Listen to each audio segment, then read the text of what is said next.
Hey guys, welcome back to Animal Fact Café. Banjo is here to tell you we're going to be talking about cats today because I like cats. Cats are weird, and I have a list of facts to further talk about that. So cats lay on anything square. So I don't know about your cat, but this one, I have this like little Brixley bag. I don't know, it's like a square shoulder purse, and he's always laying on it. It doesn't matter where I put it. Lays on notebooks. I think I have an eyelash. Or a piece of paper, or it's so weird. And I'm like, so I looked it up. It's because, you know, cats like boxes, they like that enclosed space. They kind of associate anything with that square shape as a box like structure. So they're like, oh, I'm comfy, I'm cozy, I'm chilling. Kittens don't react to catnip. I just found this out today. I was listening to my Higa's podcast with Connor. I think it's The World's Wildest. And they're talking about catnip. And I didn't know that kittens couldn't react to catnip.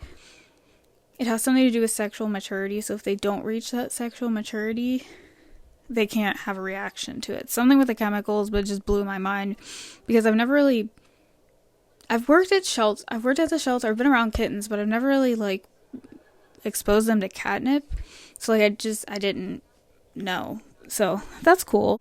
Cats also can only have, like, a 10-minute, like, high to catnip, where they're like, oh my god, and then the effects only last for about 30 minutes, and then they basically can't react to it. I don't know, it's really confusing. Listen to their explanation, because I suck at explaining shit. So cats don't really meow at each other.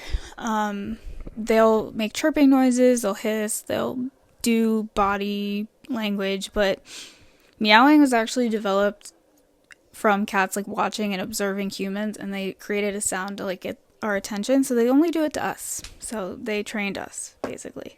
Cats can't taste sweets, which is an interesting thing for me. They don't have like the receptor, but yet there's like this stereotype that cats drink milk and milk's supposed to be sweet. And I was like, why is the cat drinking milk thing a thing?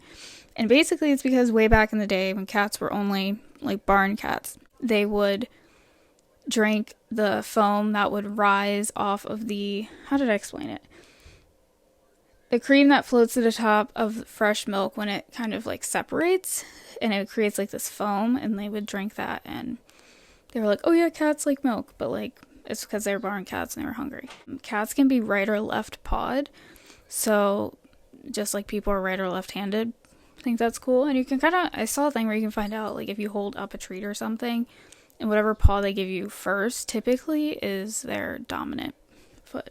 They can move their ears separately. Now, I made a whole ass video about cat ears because I have a problem. I love cats.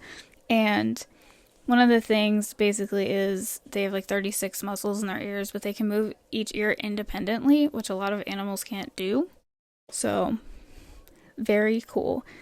This one kind of freaks me out. So you know how cats can like fit themselves in any possible space? Like literally like the netting of my shoe. They could probably figure out a way to fit through that. It's because they have a floating clavicle bone. And if you don't know what a clavicle bone is, it's your collarbone. So like ours is connected to us, obviously, in a couple of different places. Theirs just is floating. It's just chilling. It's not connected to any other bone, and that's why they're able to, like, maneuver themselves. So basically, they're just, like, a giant noodle with no bones, is what I'm telling you. Cats see in ultraviolet, and when I was, like, researching this, it basically was saying that dogs also kind of see in ultraviolet, but, like, differently, obviously. But that's just interesting to think that, like, they're looking at us and, like, it kind of reminds me of, like, a spy cam or something. Like night vision or I don't know. I think it's cool. So I know everybody knows that most orange cats are boys, and most calico or tortoiseshells are all calico and tortoiseshells are girls. But I actually met a male calico cat at my job, and we were like, you know how rare that is? But yeah, there's something with, I hate explaining this because it's biology and I failed biology, so there's that. And I'm going to school for a biology degree, but I'm not a good test taker. I've talked about this so many times. They need to like change how to test people's knowledge away from testing, because that's bullshit. I just get anxiety and pick random things. But basically it has something to do with their DNA. Only on the male gene. the Y chromosome for the boys, the orange, and then the opposite for the X. I don't know why I struggled so bad. This is why I need to relax. I'm supposed to be relaxing. I work 12 hours tomorrow. Here I am, like, traumatizing myself with biology. Also, they said in the catnip episode that only 80% of cats react to catnip, which kind of makes sense because my one cat that lives with my mom loves Silvervine, which is like a breed of catnip. There's a couple different types of catnip. And Banjo does not give a shit. I've tried so many things with him, and he's just like, why are you giving me this dust? I don't understand. So he could care less. But yeah, I thought that was interesting. So he's a minority. He's a kitten. And when cats slow blink at you, they are telling you they love you, basically. So that's true.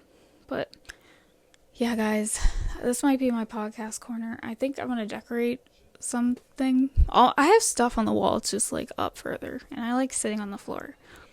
So I will see you guys in the next one. And I hope you learned something. Goodbye.